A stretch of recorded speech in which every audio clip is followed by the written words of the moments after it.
Hello दोस्तों, math magician online class में आपका स्वागत है। मैं श्याम कुमार। दोस्तों, अभी आप लोगों को पृष्ठीय क्षेत्रफल और आयतन का सवाल बता रहा हूं। ये प्रश्नावली 13.4 का है और क्वेश्चन है छिन्नक पर आधारित। देखिए क्या कह रहा है कि एक शंकु एक शंकु के छिन्नक की तिर्यक ऊंचाई 4 सेंटीमीटर तथा इसके वृत्तीय सिरों के परिमाप यानी उसी को परिधियां भी कहते हैं 18 सेंटीमीटर और 6 सेंटीमीटर है।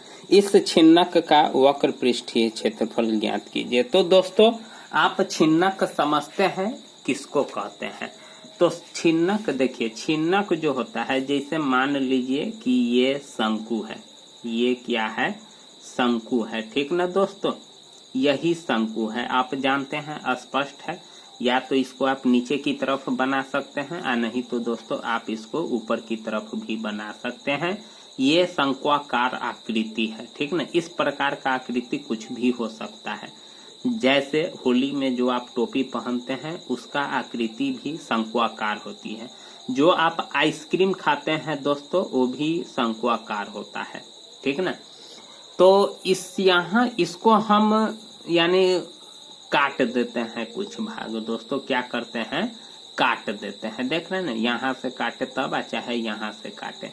तो ये जो भाग आप देख रहे हैं, ये जो भाग यहाँ से ऊपर वाला भाग या ये जो भाग आप जो देख रहे हैं, यही दोस्तों छिन्नक कहलाता है।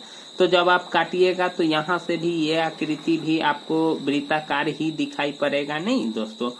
तो यही आकृति छिन्नक कहलाता है। तो दोस्तों मैं भी यहाँ एक छिन्नक का आकृति बनाता हूँ, ठीक ना दोस्तों? अब देखिए एक छिन्नक के आकृति मैं बना लिया, ठीक ना? और आप जानते हैं दोस्तों, इस छिन्नक में दो गो वृत्ताकार सिरा हो गया। एगो वृत्ताकार सिरा ये हो गया और एगो वृत्ताकार सिरा ये हो गया। और आप जानते हैं दोस्तों कि ये बड़ा वृत्ताकार सिरा है और ये छोटा वृत्ताकार सिरा है। तो इसका मतलब है कि इसका परिधि भी ज्यादा होगा और इसका परिधि कम होगा। इसकी त्रिज्या ज्यादा होगा, इसकी त्रिज्या कम होगा। और ये दोस्तों आपका ऊर्ध्वाधर ऊंचाई यानी यच हो गया। और ये जो आप देख रहे हैं इसको तिर्यक ऊंचाई कहते हैं। क्या कहते हैं? तिर्यक ऊंचाई यानी तिरछी ऊंचाई, तिर्यक ऊंचाई वही हुआ। इसको यल से सूचित करते हैं दोस्तों। क्या चीज से सूचित करते हैं? यल से। और ये जो आप देख रहे हैं यही, ये जो तिरछी ऊंचाई है इधर भी वही तिर्यक ऊंचाई है। ये 4 सेंटीमीटर दिया हुआ है। कितना दोस्तों दिया हुआ है? 4 सेंटीमीटर दिया हुआ है। और यहाँ दोस्तों कह रहा है कि इसके वृत्तीय सिरों के परिमाप 18 सेंटीमीटर और 6 सेंटीमीटर। परिमाप जो होता है वह किसी भी आकृति के चारों साइड का जो लंबाई होता है वही परिमाप होता है। तो दोस्तों इसका भी जो वृत्तीय सिरा है, ये जो चारों साइड का जो सिरा है, इसका परिमाप यानी इसकी दूरी दिया हुआ है कितना? 18 सेंटीमीटर और एगो के 6 सेंटीमीटर। तो सीधी सी बात है कि जो बड़ा वृत्त है उसका बड़ा परिधि होगा, जो छोटा वृत्त है उसकी छोटा परिधि होगा। तो इसका मतलब है दोस्तों कि जब वृत्ताकार सिरा है तो यहाँ क्या हो जाएगा? वृत्त का परिधि होता है पाई आर। क्या होता है दोस्तों? वृत्त की परिधि होता है दोस्तों, वृत्त की परिधि होता है 2 पाई आर। क्या होता है दोस्तों? वृत्त की परिधि 2 पाई आर होता है, ठीक ना? वृत्त की परिधि होता है 2 पाई आर। तो सीधा बात है दोस्तों कि ये बड़ा वृत्त है, ये छोटा वृत्त है।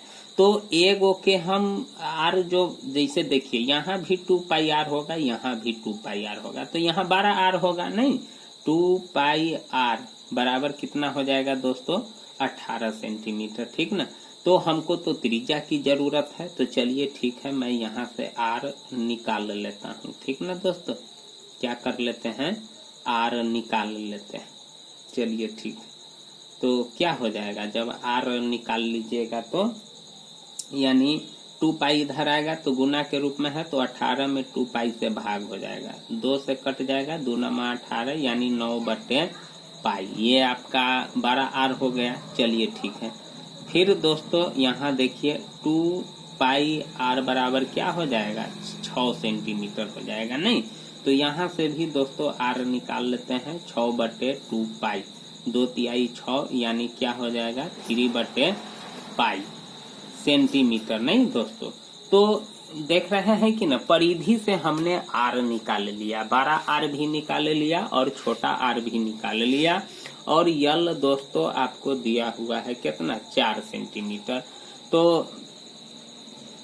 यानी छिन्नक जो छिन्नक है, छिन्नक का वक्र पृष्ठ का क्षेत्रफल, छिन्नक का वक्र पृष्ठ का क्षेत्रफल, वक्र पृष्ठीय क्षेत्रफल, इसका फार्मूला होता है दोस्तों, क्या होता है फार्मूला होता है, ठीक ना।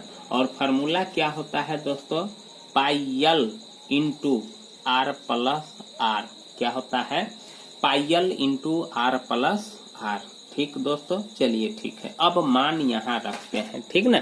अब क्या करते हैं मान रखते हैं, तो पाई और बड़ा आर दिया हुआ है 9/पाई और छोटा आर दोस्तों आप यहाँ निकाले हैं 3/पाई, ठीक ना। चलिए ठीक है, अब इसको हम कोष्ठ के अंदर पहले काम करेंगे। देख रहे हैं दोस्तों कोष्ठ के अंदर बटा पर के जोड़ है, तो चलिए ठीक है, पाई और यल यहाँ दिया हुआ है कितना 4, तो गुने 4 और इसको बटा पर का जोड़ करते हैं। तो दोस्तों हर बराबर रहता है तो एलसीएम वही होता है, और ऊपर वाला को डायरेक्ट क्या कर देते हैं जोड़ देते हैं। जैसे ऊपर 9 3 है तो चलिए 9 + 3 लिख लिया।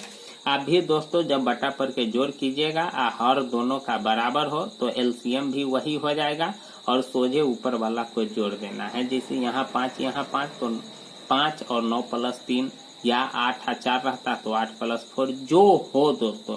और आप नियम के तर्ज पर चलिएगा तो देखिए पाई पाई का एलसीएम पाई होगा, पाई से पाई 1 मरतबे कटेगा, 1 से 9 में गुना कीजिएगा 9, फिर पाई से पाई 1 मरतबे कटेगा, 1 से 3 में गुना कीजिएगा, तो दोस्तों वही चीज होता है। अब क्या करते हैं दोस्तों इसको और आगे बढ़ाते हैं, ठीक ना, जैसे मैं यहाँ बना रहा हूँ।